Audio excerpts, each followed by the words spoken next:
बिस्मिल्लाहिर्रहमानिर्रहीम। ख्याल टीवी के मुअज़्ज़ज़ ख़वातीन व हज़रात, अस्सलाम वालेकुम व रहमतुल्लाहि व बरकातुहू। आज हम आपको रोज़े के कुछ ऐसे फ़वाइद बताएंगे जिन्हें जानकर आप माह रमज़ान के अलावा भी रोज़े रखने का ज़रूर सोचेंगे।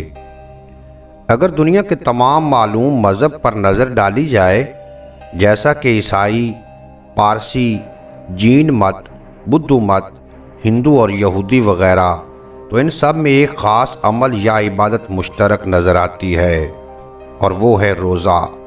लेकिन रोज़े को जो मर्तबा और एहतराम इस्लाम ने दिया है वो और किसी मज़हब में नहीं है। रोज़ा रखने के दीनी फ़वाइद तो अपनी जगह, मगर आज पूरी दुनिया में रोज़े फास्टिंग से मुख्तलिफ़ बीमारियों का कामयाब तरीन इलाज किया जाता है। रोज़ा रखने से हमारे जिस्म को दर्जनों बीमारियों से निजात मिल जाती है।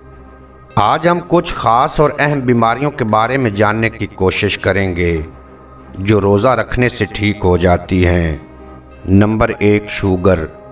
इंसानी जिस्म में अगर शुगर की मिकदार एक हद से बढ़ जाए तो इंसान को शुगर की बीमारी हो जाती है, क्योंकि हमारे तमाम अफ़आल का ताल्लुक़ शुगर की सतह से होता है। इसीलिए शुगर से हमारे तमाम अज़ा भी मुतासर होते हैं। रोज़ा हमारे जिस्म में ना तो शुगर को ज़्यादा होने देता है और ना ही कम होने देता है। रोज़ा शुगर की सतह को रेगुलेट करता है और इसे मुस्तहकम रखता है। इसीलिए दुनिया के बहुत से ममालिक जहाँ मरीज़ों की शुगर कंट्रोल नहीं हो पा रही होती, इनको फास्टिंग यानी फाके कराए जाते हैं, जिससे इनकी शुगर कंट्रोल हो जाती है। शुगर को कंट्रोल करने के लिए ये तरीका अब पूरी दुनिया में आम है। Number 2, blood pressure. पूरी दुनिया में ब्लड प्रेशर एक आम बीमारी है। रोज़े रखना ब्लड प्रेशर को कंट्रोल रखने में नहायत मुफीद साबित होता है। जब जिस्म में पानी की मिकदार कम होती है तो इससे ब्लड प्रेशर भी कम हो जाता है। हमारा जिस्म रोज़े की हालत में ऐसे हार्मोन्स खारिज करता है जो ब्लड प्रेशर कंट्रोल करने में काफ़ी मावन होते हैं। अगर ब्लड प्रेशर कंट्रोल में रहने लगे तो आइंदा होने वाली बीमारियों से भी बचा जा सकता है। नंबर 3, दिल के अमराज। रोज़े की हालत में हमारा शुगर और ब्लड प्रेशर कंट्रोल में रहता है और इसके नतीजे में दिल के दौरे का इम्कान बहुत कम हो जाता है। रोज़ा खून की रवानी को बेहतर बनाने में मदद फराहम करता है। अगर किसी शख्स को दिल का मर्ज लाहक हो तो रोज़े रखने से इसकी तबीयत बेहतर हो जाती है। दिल के मरीज़ों को आम तौर पर थोड़े थोड़े वक्फे से खाने के लिए कहा जाता है। अमेरिका और यूरोप में अब ये एक आम तरीका इलाज बन चुका है, जिसमें दिल के मरीज़ों को फास्टिंग यानी भूखा प्यासा रहने का कहा जाता है। डॉक्टरों के मुताबिक रोज़ा फास्टिंग रखने से हार्ट अटैक का खतरा भी कम हो जाता है। Number 4, cancer.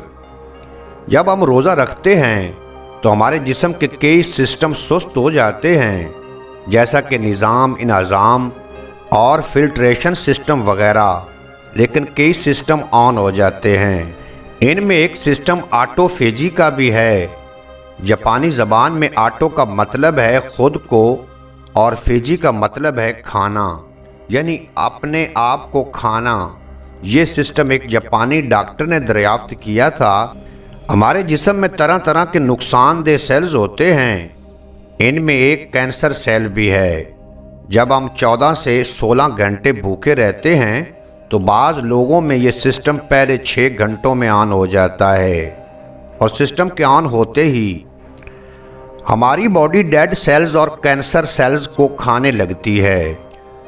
क्योंकि भूखा प्यासा रहने से हमारे जिस्म में ग़िज़ा की जो कमी होती थी उसे पूरा करने के लिए हमारी बॉडी इन सेल्स को बतौर खुराक खाने लगती है और हमारे जिस्म से नुकसानदेह सेल्स आहिस्ता आहिस्ता ख़त्म होने लगते हैं। ये सिस्टम रोज़ा रखने के बाद 6 घंटे में ऑन होता है और वक्त गुजरने के साथ साथ ये अमल और तेज़ होने लगता है। अगर कैंसर के किसी मरीज़ को 3 से 6 महीने तक रोज़े फास्टिंग रखवाए जाएं तो इससे कैंसर से निजात मिल सकती है। नंबर 6, निज़ाम इनाज़ाम। روزہ رکھنے کا ایک فائدہ یہ بھی ہوتا ہے کہ اس سے ہمارے نظام ان اعضام کو آرام کرنے کا موقع مل جاتا ہے۔ روزہ رکھنے سے اس نظام کو ٹھیک کرنے میں کافی مدد ملتی ہے۔ لوگوں میں معدے اور آنتوں کی بیماریاں بہت عام ہیں۔ ان میں زیادہ تر بیماریوں کا سبب غذا کا ضرورت سے زیادہ استعمال ہے یا ایسی غذاؤں کا استعمال ہے جو صحت کے لیے مفید نہیں، الٹا نقصان دہ ہیں۔ روزے میں معدے کو 14 سے 16 گھنٹے آرام ملتا ہے۔ معدے، آنتوں اور جگر کو موقع ملتا ہے کہ وہ اپنے نظام کو درست کر سکیں، کیونکہ جگر کو کھانا ہضم کرنے کے علاوہ 15 مزید افعال بھی سر انجام دینے ہوتے ہیں۔ ہمارے جسم کی کل انرجی کا 70% حصہ غذا ہضم کرنے میں صرف ہو جاتا ہے، اور جب اس نظام کو آرام ملتا ہے تو ہمارے جسم کے دیگر اعضاء کو اپنی کارکردگی بہتر بنانے کا موقع مل جاتا ہے، جس کا اثر ہماری پوری باڈی پر پڑتا ہے۔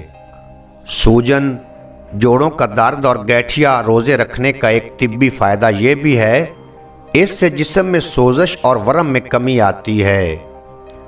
روزہ رکھنے کے نتیجے میں ہمارے جسم سے کارٹیسول نامی ہارمونز خارج ہوتا ہے، جس سے جوڑوں کے درد اور گٹھیا میں آرام ملتا ہے، اور آہستہ آہستہ سوجن اور سوزش میں واضح کمی واقع ہوتی ہے، چاہے یہ ہمارے کسی بھی حصے میں موجود ہو۔ گردوں، جگر اور پھیپھڑوں کی صفائی روزہ رکھنے کے نتیجے میں ہمارے جسم سے زہریلے مادوں کو خارج کرنے کا عمل کافی تیز ہو جاتا ہے۔ انسانی جسم میں جو زہریلے مادے پیدا ہوتے ہیں، روزہ ان کو بے اثر بنا دیتا ہے اور زہریلے مادے جسم سے خارج ہونے لگتے ہیں۔ اس عمل کو ڈیکاسیفیکشن کہتے ہیں۔ اس عمل سے جسم کی چکنائی کم کرنے میں مدد ملتی ہے۔ گردوں اور جگر کے ارد گرد چربی بھی کم ہوتی ہے۔ ہمارے پھیپھڑوں اور جسم کے دیگر اعضاء کی گندگی بھی صاف ہو جاتی ہے۔ روزہ اینٹی الرجی سسٹم کو بھی فعال کر دیتا ہے، چاہے یہ الرجی غذا سے ہو یا آب و ہوا کی آلودگی سے ہو یا کسی بیماری کی وجہ سے۔ روزہ رکھنے سے ہمارے جسم سے ایسے ہارمونز خارج ہوتے ہیں جو الرجی کے عمل کو کنٹرول کر لیتے ہیں۔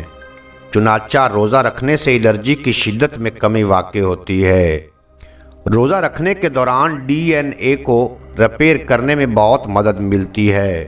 پروفیسر مارک مسنی کے مطابق بہت سے ایسے پرانے سیلز جو خراب ہو جاتے ہیں اور ان کو ریپیئر کرنے کی ضرورت ہوتی ہے، روزہ رکھنے سے ان سیلز کی ڈی این اے کو ٹھیک کرنے کا موقع مل جاتا ہے۔ قوت مدافعت۔ روزہ رکھنے سے ہماری قوت مدافعت بہتر ہو جاتی ہے۔ ہمارا جسم ایک مدافعتی نظام کے تحت چل رہا ہے۔ جسم کی قوت مدافعت میں مختلف بیماریوں سے بچاتی ہے اور ہمیں تندرست رکھتی ہے۔ وزن میں کمی۔ جب ہم 14 سے 16 گھنٹے کچھ نہیں کھاتے تو ہماری کیلوریز کی مقدار میں کثرت سے کمی واقع ہوتی ہے، جس سے ہمارے جسم کی چربی پگھلنے لگتی ہے۔ ہمارے وزن میں کمی واقع ہونے لگتی ہے، جس کا ہمارے جسم پر گہرا مثبت اثر پڑتا ہے۔ ہاں، اگر افطاری میں چکنائی والی غذائیں کھائیں گے تو اس سے وزن کم نہیں ہوگا۔ بری عادات سے چھٹکارا۔ اکثر لوگوں میں کسی نہ کسی نشے کی عادت ہوتی ہے۔ روزے کے دوران ہمارا جسم ایسے ہارمونز خارج کرتا ہے جن سے نشے کی خواہش کو قابو میں رکھنے میں مدد ملتی ہے۔ یہ دیکھا گیا ہے کہ سگریٹ پینے کے عادی افراد رمضان المبارک میں بڑی آسانی سے اس عادت کو ترک کرنے میں کامیاب ہو جاتے ہیں۔ روزے کے دوران انسان میں یہ صلاحیت پیدا ہو جاتی ہے کہ وہ نشے کی طلب کو کنٹرول کر سکے۔